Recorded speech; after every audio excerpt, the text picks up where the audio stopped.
अस्सलाम वालेकुम, आप देख रहे हैं टेक्निकल पीर साहब। मेरा नाम है बाबर अली हाशमी। बहुत सारे लोग आपको ये कहते हुए नज़र आते हैं कि क्रिप्टो मार्केट में इन्वेस्ट करें, एक्सचेंज की जो एप्लीकेशन है उसको डिलीट कर दें और 5 साल के लिए 10 साल के लिए भूल जाएं। आज उन लोगों का जवाब उनको मिल जाएगा कि ऐसा करने वाले लोग जो हैं वो सिर्फ़ और सिर्फ नुकसान उठाएंगे। क्रिप्टो मार्केट एक फुल टाइम एक जॉब है। आप इसको पार्ट टाइम करके भी फ़ायदा हासिल कर ज़रूर सकते हैं, लेकिन इसके अंदर ऐसा बिल्कुल भी नहीं कर सकते कि आप इसमें पैसे डाल के एक्सचेंज को ही डिलीट कर दें और 5 साल के बाद आप खोल के देखें और आप जो है वो अरबोंपति हो जाएं, करोड़ोंपति हो जाएं। ऐसा कुछ नहीं होता। ये सिर्फ़ और सिर्फ एक मिथ है और सिर्फ एक ख्याल है, और ख्याली पुलाव जो हैं वो पकते नहीं हैं, वो सिर्फ ख़राब हो जाते हैं। अभी देखें, हॉटबिट एक्सचेंज के ऊपर जो है वो एक न्यूज़ चल रही है। हांगकांग की ये बेस्ड सेंट्रलाइज्ड एक्सचेंज है। हॉटबिट एक बड़ी मशहूर एक्सचेंज है। छोटे मोटे सारे कॉइन जो हैं वो सबसे पहले हॉटबिट के ऊपर ही आते हैं। इन्होंने अनाउंस किया है कि ये 1 महीने के अंदर जो है वो अपनी एक्सचेंज को शट डाउन कर रहे हैं, और आपके पास 1 महीने का टाइम है कि आप अपने जो फ़ंड्स हैं यहाँ से विड्रॉ कर लें।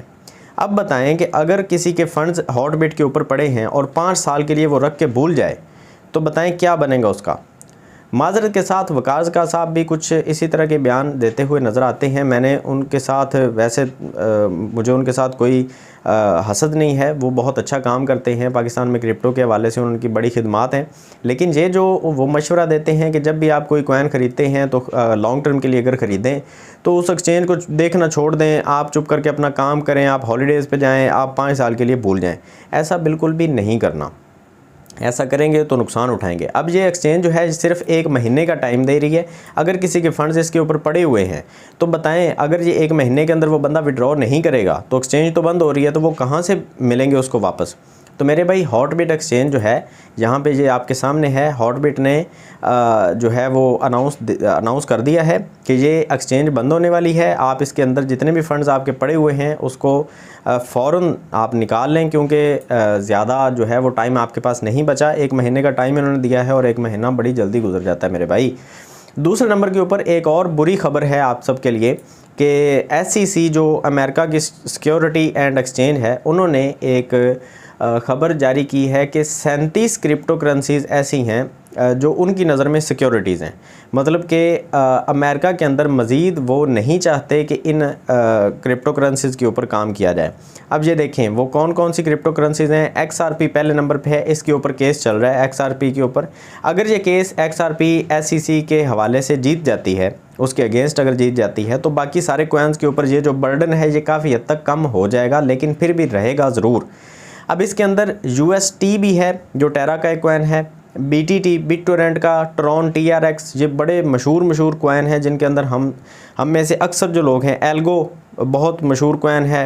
टॉन कॉइन जो टेलीग्राम का ग्राम टोकन है वो देख लें। उसके अलावा यहाँ पे आप नीचे आएंगे तो फाइल कॉइन और फ्लेक्स कॉइन, ये सारे वो कॉइन हैं जिनके अंदर हम बहुत सारे लोग जो हैं वो इन्वेस्ट करते हैं। ये देखें DDX और RLY, मेटा, ठीक है जी। इस तरह से हाइड्रो, अथीरियम मैक्स, अथीरियम की मैं बात नहीं कर रहा, अथीरियम मैक्स एक और कॉइन है। अच्छा, यहाँ पे बहुत सारे कॉइन हैं। आप 37 कॉइन की ये लिस्ट है, इसको देख लें। अगर इनमें से किसी कॉइन के अंदर भी आपकी इन्वेस्टमेंट है तो आप फौरी तौर पे उसके ऊपर थोड़ा सा अपना एनालिसिस करें कि अगर आप प्रॉफिट में हैं तो इससे बाहर निकल जाएँ, क्योंकि अगर आप अभी बाहर नहीं निकलेंगे तो अमेरिका की अगर ये खबर जो है वो सच्ची साबित हो जाती है और इसके ऊपर मज़ीद काम कर दिया जाता है, जो कि मुझे लग रहा है कि ऐसा होगा, और आप देखेंगे कि XRP की तरह इसकी इन सारे कॉइन्स की जो प्राइस है वो आपको नीचे गिरती हुई नज़र आएगी। अभी ये खबर जो है वो उतनी ज़्यादा इसकी हाइप नहीं है, क्योंकि डेफिनेटली ये खबर जो है वो किसी एक्सचेंज के ऊपर तो नहीं आई, और लोग जो है खबरें ज़्यादातर एक्सचेंजेस के ऊपर देखते हैं। तो अभी इनकी प्राइस के ऊपर आपको मज़ीद जो है ज़्यादा डंप जो है वो देखने को नहीं मिला। अभी फाइल कॉइन को अगर आप देखते हैं तो फाइल कॉइन तो अभी 1.5% आपको अप नज़र आएगा इस खबर के बाद, लेकिन ऐसा नहीं है कि ये ऐसा ही रहेगा। ये कॉइन्स गिर भी सकते हैं अगर आप इनमें प्रॉफिट में हैं किसी भी कॉइन के अंदर। मिसाल के तौर पे आप फाइल कॉइन के अंदर अभी अगर प्रॉफिट में हैं तो मेरे ख्याल से यहाँ से निकलना चाहिए। दोबारा आप किसी और कॉइन के अंदर इन्वेस्ट करें जिसके अंदर रिस्क कम हो। और फाइल कॉइन के बारे में वैसे भी मैंने आपको बताया था कि ये बेरिश सिग्नल एक क्रिएट हो चुका है। एक्सपोनेंशियल मूविंग एवरेज जो है वो यहाँ पे नीचे आ चुकी है, और ये जो एक साइन जहाँ पे बना है 20 की मूविंग एवरेज ने सारी जो मूविंग एवरेज है 200 की, 100 और 50 की, वो 3 मूविंग एवरेज इसने तोड़ के ख़ुद को नीचे जो है वो ला के छोड़ दिया है। तो ये एक अच्छा साइन नहीं है मार्केट के लिए। फाइलकॉइन अभी मज़ीद नीचे गिर सकता है। इसी तरह से मज़ीद अगर क्रिप्टो मार्केट की अपडेट की बात की जाए तो बिटकॉइन जो है वो अभी तो 27,400 के ऊपर ट्रेड हो रहा है, लेकिन मैंने जैसा कि आपको बताया था कि एक डंप आएगा और ये ज़रूर आएगा। मेरे हिसाब से ये डंप आना बहुत ज़रूरी है, इसके बिना मार्केट जो है वो बहुत ज़्यादा ऊपर नहीं जा पाएगी, क्योंकि बहुत सारे जो बड़े बड़े जो इंस्टीट्यूशन हैं वो अभी वेट कर रहे हैं कि बिटकॉइन 25,200 तक आएगा तो हम इसको बाई करेंगे। और ये बहुत बड़ा सिग्नल है, अगर आप थोड़ा सा गौर करें कैंडल के ऊपर तो आपको ये सिग्नल नज़र आ जाएगा कि बिटकॉइन जब थोड़ा सा नीचे गिरा है यहाँ से, तो बिटकॉइन कंटिन्यूसली अपना जो वॉल्यूम है वो कम करता हुआ नज़र आ रहा है। और जैसे जैसे वॉल्यूम कम हो रहा है तो इसका मतलब ये है कि BTC जो है वो अभी मज़ीद नीचे आने के चांसेस हैं। अभी भी 20 की मूविंग एवरेज और 50 की जो मूविंग एवरेज है वो एज अ रेजिस्टेंस यहाँ पे काम कर रही है। तो मेरे ख्याल से यहाँ पे हमें थोड़ा सा वेट करना चाहिए 25,200-300 की रेंज तक। 200 की जो मूविंग एवरेज है उसकी सपोर्ट जब तक नहीं मिलती बिटकॉइन को, तब तक हमें इसके अंदर एंट्री नहीं लेनी चाहिए। अथीरियम की साइड अगर हम चलते हैं, अथीरियम अभी जो ट्रेड हो रहा है वो 1860 के ऊपर ट्रेड हो रहा है। मेरे ख्याल से अथीरियम भी दोबारा से नीचे आएगा, और बिटकॉइन अगर नीचे गिरता है तो अथीरियम भी हमें कम से कम अगर नीचे देखने को मिलेगा तो ये 1750 के ऊपर हमें देखने को मिलेगा। और अगर इसके बाद अथीरियम की कोई सपोर्ट बनेगी तो बड़ी जो सपोर्ट है 200 की मूविंग एवरेज, ये 1707, 8 या 10 के ऊपर बनेगी। आप 1710 का लगा लें। 1710 के ऊपर आप जो है वो थोड़ी सी इन्वेस्टमेंट अथीरियम के ऊपर करेंगे तो सेफ़ रहेंगे। ये मेरा एनालिसिस है, ये गलत भी हो सकता है, सही भी हो सकता है। मैं हर एनालिसिस के बाद आपको कहता हूँ कि आप खुद भी अपना एनालिसिस करें। और आज के एनालिसिस में 2 चीज़ों के ऊपर आपने मज़ीद गौर करना है। हॉटबिट एक्सचेंज के ऊपर आपके फंड्स पड़े हैं तो अभी निकालें, और अगर इन 37 क्रिप्टो करेंसीज़ में से आपका किसी भी क्रिप्टो करेंसी के अंदर इन्वेस्टमेंट पड़ी हुई है तो वो आप फ़ौरन निकालें।